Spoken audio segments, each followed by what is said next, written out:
Today, I wanted to look back at Jiří Kadorette versus Gennady Kvikvinya at East versus West. I think this match does a good job of demonstrating how technical Jiří actually is. I think that sometimes it can appear as though Jiří has no technique, he's just losing everything in terms of leverage, but somehow he's just so strong that he can still beat his opponents with his arm power. But I don't think that that's what's going on, and I think that Jiří is doing things very intentionally that although it may appear as though he is having a disadvantage based off of the position, he is actually advantaged based off of the position. So let's take a look back at the ready go. I think that a lot of people think potentially that Gennady is taking Jiří's wrist here, that Gennady is wanting this position to occur right here, where he is pronated, he cracks Jiří's wrist back. But what I think is actually going on here is Gennady would prefer to be in a much more neutral position, but he isn't able to access it, and Jiří is actually the one that is forcing Gennady into a state of overpronation. Notice this kind of meaty part on the bottom of Jiří's palm right here. Instead of Gennady cracking Jiří's wrist back, Jiří is actually forcing this part of his hand underneath Gennady's arm. Jiří is not putting pressure at Gennady's arm, he's putting pressure underneath Gennady's arm, and that is causing Gennady to be super overpronated.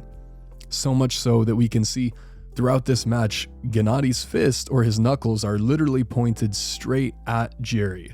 This is not a position that you want to be in ideally, because what it's doing is it's removing your access to your arm power.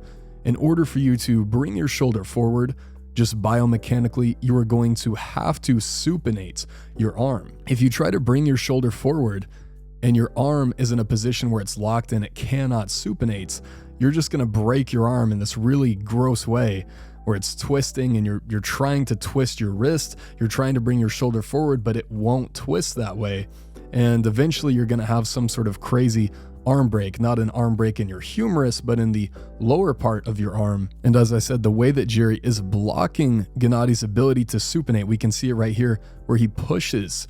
He's pushing underneath Gennady's arm. He's pushing kind of past him and underneath, and we can see the bottom of Jiří's hand is going underneath Gennady's arm, and even more so, Gennady's fist is aiming directly at Jiří's face or potentially even past it, which means he's so overpronated.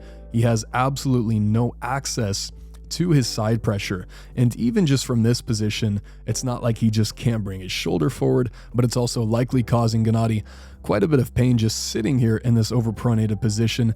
He just doesn't have any kind of access to his side pressure that he would want. Here we can see an even better angle where you can see that lower part of Jiří's hand is being shoved underneath Gennady's hand. He is forcing Gennady into a state of pronation, and whenever Gennady tries to drive sideways, it just gets even worse. He gets even more overpronated. There is no way for Gennady to supinate because this pressure is an arm-driven pressure. There's no way that Gennady's supinator muscle is going to be strong enough to reverse this. So he is stuck in an outside move. There's just really nothing he can do from a technical standpoint. And eventually, Jiří is able to force Gennady's arm down. He's able to isolate his bicep, isolate his elbow flexors in a very awkward way, and he's able to get the pin by doing this. So hopefully this video shows that Jiří is not just a strong guy who has terrible technique and doesn't know what he's doing. Jiří is very intentional when he's getting into that flop press move, and it's extremely difficult to deal with. Once he's here, it's probably already too late. You would have to figure out a way to block this from happening in the setup. But Jiří is very technical, he knows exactly what he's doing, and his move is really effective against outside pullers. Can't wait to see what this looks like against Vitaly Laletin in a couple months.